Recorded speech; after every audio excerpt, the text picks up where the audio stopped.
Olá, pessoal. Bom dia, boa tarde, boa noite.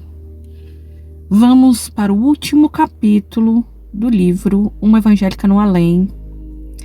É um livro especialmente maravilhoso.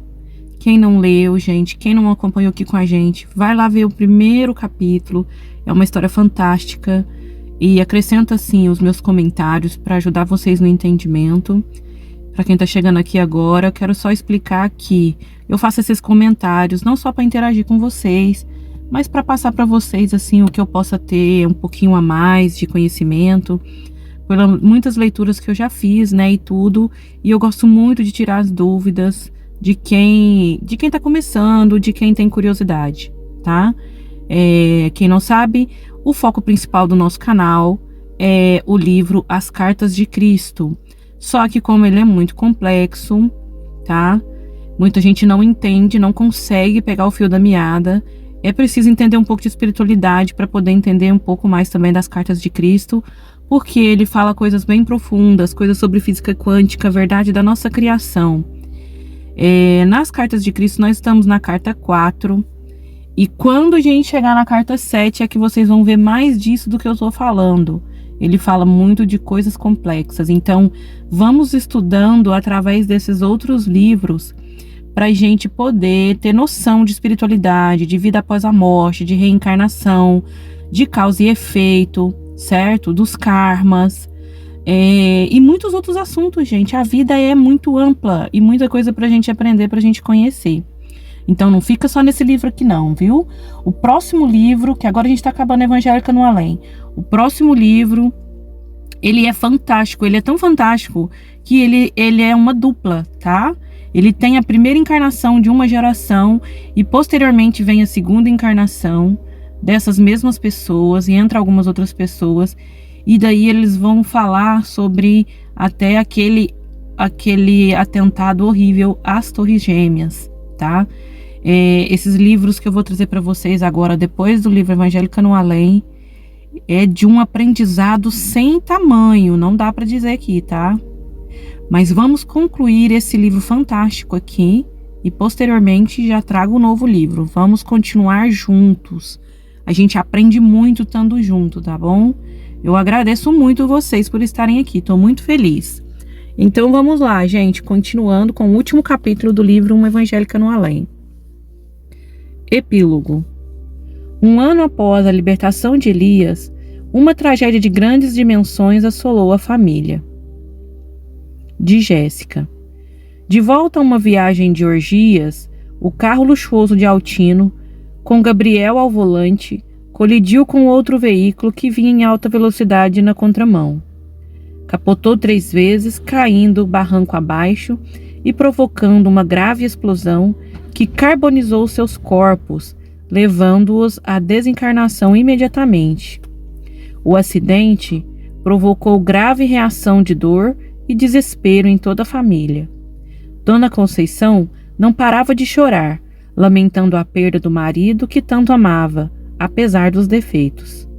Mônica, que possuía mais fé, foi forte, auxiliando a todos com palavras de encorajamento e conforto. Mas o maior golpe para a família veio pouco depois.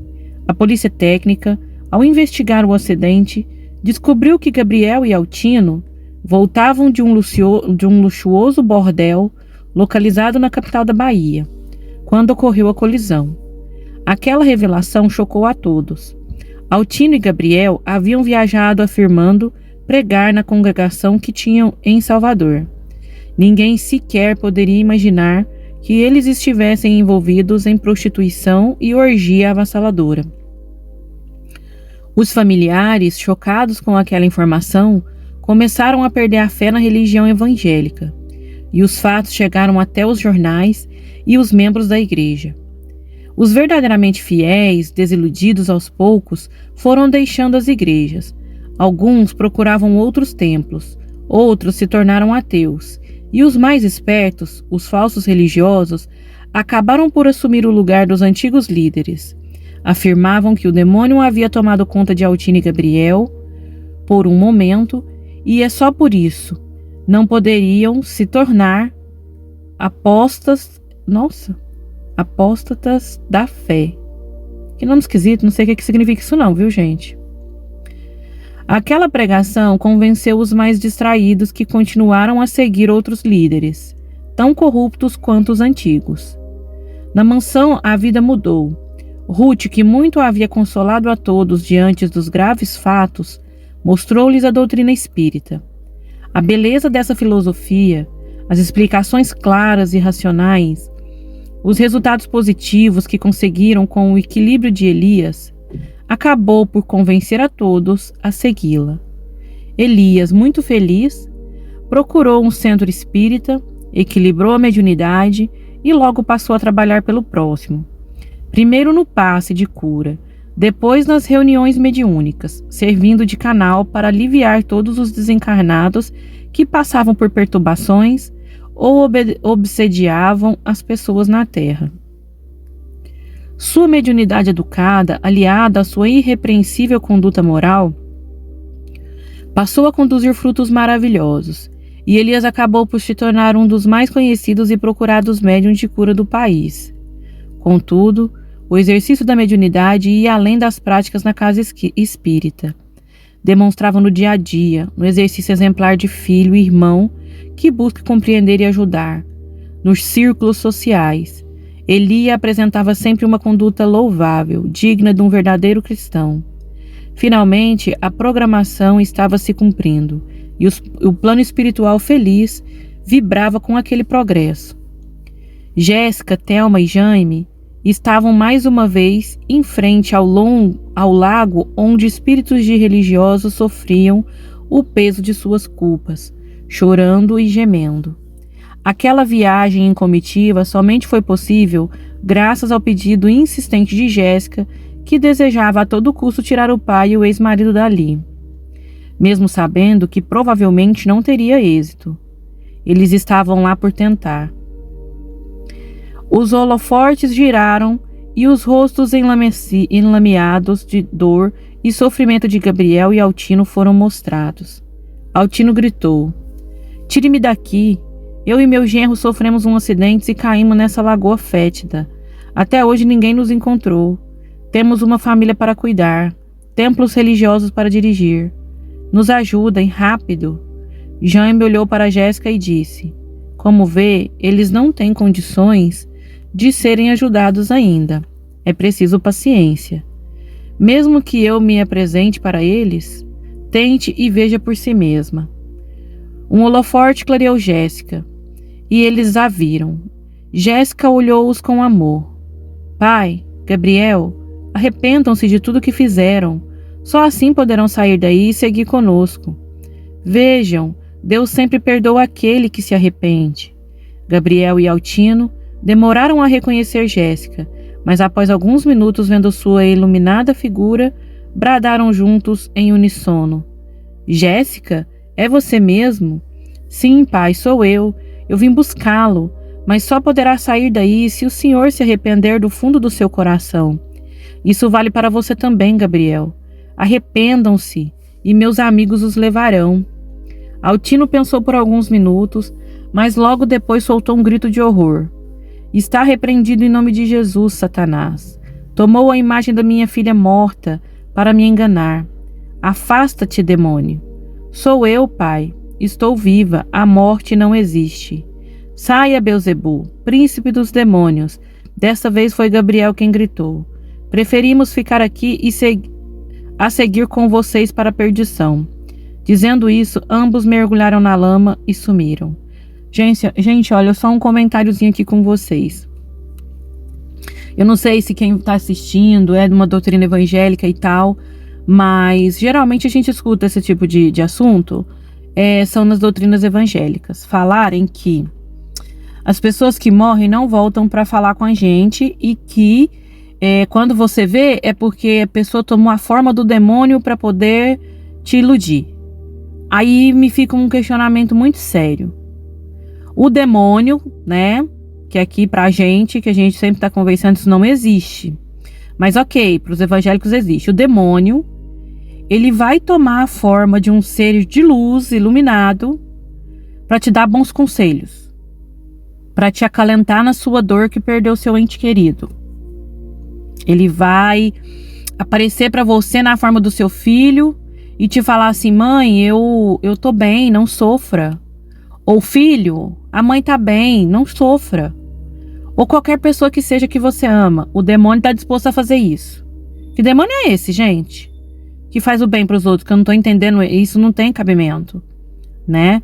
Vamos raciocinar nesse ponto, porque isso daí é um ponto de partida para a pessoa acordar. Tem muita gente que fica na escuridão do não conhecimento porque quer, entendeu? A pessoa insiste em bater em cima das escrituras da Bíblia e não entende o quanto elas foram manipuladas para te fazer acreditar naquelas coisas, para você não crescer espiritualmente e não tomar o poder dos poderosos. Quanto mais conhecimento uma pessoa tem, mais poder ela tem. Já não diria aquela frase, conhecimento é poder, gente? Por que os padres, os bispos, na época da Santa Inquisição, saiu matando pessoas que tinham visão, que sabiam mais do que elas, para elas não tomarem o poder, não virar o povo contra eles? Acordem para essas verdades. E estamos aqui com as cartas de Cristo para confirmar o que eu estou falando para vocês. Tem dúvida? Já começa direto na carta 1. Vocês vão ver que essas crenças todas vão cair por terra, tá? E é importante, gente, jogar velhas crenças fora. Tem coisa que a gente acreditava, que os nossos pais nos ensinaram, que é da geração deles, para hoje já não vale, entendeu? Então vamos prestar atenção nesse tipo de crença para a gente poder se libertar e conseguir seguir nosso caminho de evolução. O ser humano que fica estacionado, gente, é porque quer, entendeu? E daí é muito difícil do outro ajudar. Ninguém pode ser ajudado se não quiser, tá? Eu tô aqui para ajudar vocês, para aprender com vocês. Adoro os comentários, sempre disponível para ajudar, tá? Mas eu sempre bato nessa tecla. Quem tá aqui comigo sabe. Vamos questionar, não vamos aceitar as respostas de Bíblia não, gente, tá? A Bíblia é muito questionável, totalmente manipulada para criar obediência, para criar pessoas que não questionam, tá bom? Continuando, dizendo isso, ambos mergulharam na lama e sumiram. Jéssica, com lágrimas nos olhos, a rolar por sua face, foi abraçada por Thelma. Vamos, eles ainda não estão preparados, mas a bondade divina vai permitir que nós venhamos aqui outras vezes. Rendida à própria impotência, Jéssica seguiu com seu grupo.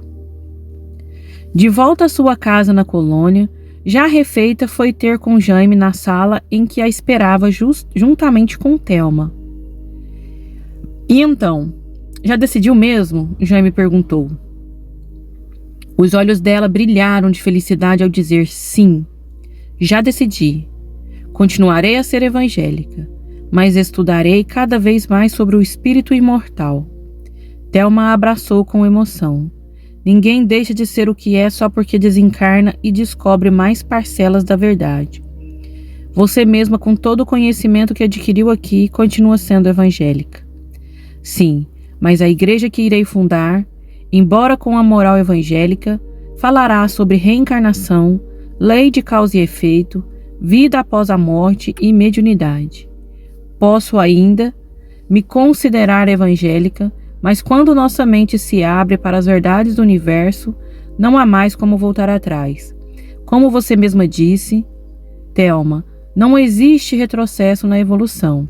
Até o dia que minha avó vier me buscar para morar com ela, ficarei firme ensinando a todos que, não importa a religião que cada um abrace, porque o amor e o respeito que temos pelos outros, pela vida, por Deus e por nós mesmos, é o que importa.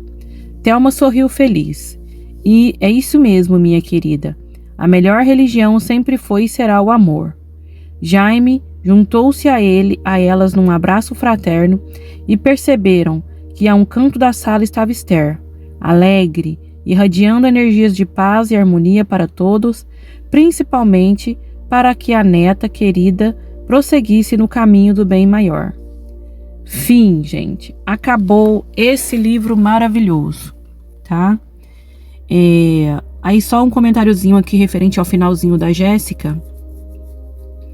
Eu, sinceramente, desconheço qualquer tipo de igreja evangélica que fale sobre vida após a morte, reencarnação e tal. Aí, essa colocação aqui no livro pode te gerar dúvidas sobre o livro ser verdadeiro, sobre ser realmente certo. Acontece que esse livro é novo, gente, tá? Ele tem poucos anos, coisa, sei lá, de 2, 3 anos. Depois eu vou conferir direitinho. Você também pode fazer isso se você quiser. Então, supondo que a Jéssica reencarnou, ela só vai poder fundar uma igreja, gente, daqui 20 anos, 30. Então, não é questionável essa colocação aqui no livro, não, tá? Se ela nascesse agora, ainda demoraria uns 20 anos, pelo menos, né? Porque uma menina de 20 anos não tá muito ligada nesse tipo de assunto. Mas, apesar que bom, né? Ela já é uma pessoa mais evoluída, né? Vocês lembram disso. Ela, como evangélica, ela já era uma pessoa boa. Isso mostra que não importa a religião da pessoa, a bondade é do ser e não da religião, tá? Religião é bom, gente, em certos pontos, que é pra nos acordar, que é pra nos orientar, mas você não pode deixar a religião botar cadeado na sua cabeça. Quando eu falo na cabeça, eu tô falando da mente. Então fiquem sempre atentos a isso. E como eu comentei aqui no finalzinho, né, não é questionável a colocação que ela fez, porque ela ainda vai nascer ou é recém-nascida, tá bom? E daqui a alguns anos eu acho que isso vai acontecer mesmo. As pessoas vão acordando para a realidade da existência, vão lendo, vão estudando, vão convivendo com pessoas que falam desse mesmo assunto e vão entendendo que não tem nada de medonho, não tem nenhum motivo para ter medo, nem de espíritos, nem de pessoa que já morreu voltar para falar com você, nem de reencarnação. Muita gente fala assim, que absurdo. Reencarnação o quê? Quem que prova isso? Não sei o quê. E como eu já conversei isso aqui com vocês, gente, a maior prova da reencarnação é a bondade de Deus, é a bondade divina. Quem aqui que você conhece que vai morrer e vai para o céu? Ou quem que você conhece que vai para o inferno? Aí eu pergunto, você conhece alguém que vai para o céu? Eu não conheço ninguém. Nem eu e nem ninguém. Entendeu? Eu não conheço. E isso eu tô falando da visão católica e evangélica, céu e inferno. Vocês sabem que eu não acredito nessas coisas, né? Beleza. E quem foi pro inferno, né? Poxa, que Deus é esse, que pai é esse, que deixa seu filho eternamente queimando no inferno? Vocês entendem que não tem nenhum cabimento isso? Eu acho que já entendem. Vocês que estão aqui comigo já querem saber ou já sabem de muita coisa, não é verdade? Então é isso, gente. Deixo para vocês mais essa reflexão. Quando alguém vier para vocês falar que a reencarnação não existe, você fala para a pessoa assim, ok, então beleza, a reencarnação não existe, concordo com você. E você acredita em Deus? A pessoa vai falar sim. E Deus é bom e justo, certo? Certo. Deus não faz nada de errado, correto? Correto. Beleza. Então, que pai é esse que deixa o filho queimando no inferno pro resto da existência? Que pai bom é esse? Ah, a pessoa tá pagando pelos pecados dela. Pra sempre, gente? Eternamente? Porque os evangélicos acreditam que quando eles morrerem eles vão pro céu, mesmo tendo consciência que não são puros, tá? E acreditam que as outras pessoas que não acreditam na fé deles vão pro inferno. Que Deus é esse que separa as pessoas dessa forma, gente? Então, esse é um ponto de partida para você tentar acordar uma pessoa que queira debater esse assunto com você. Sem agressão, sem impor, só faz perguntas. Deixa a pessoa responder. E daí responde para ela você as perguntas que você já sabe responder. Tá bom? É assim que a gente ajuda as pessoas a acordar, gente. Certo? Então esse livro acabou, mas logo eu vou trazer outro maravilhoso aqui para ler com vocês, tá? Muito feliz com a presença de vocês. Muito, muito obrigada por ter visto até o fim do vídeo mais uma vez. Um beijo de luz, gente. Até o próximo vídeo. Tchau!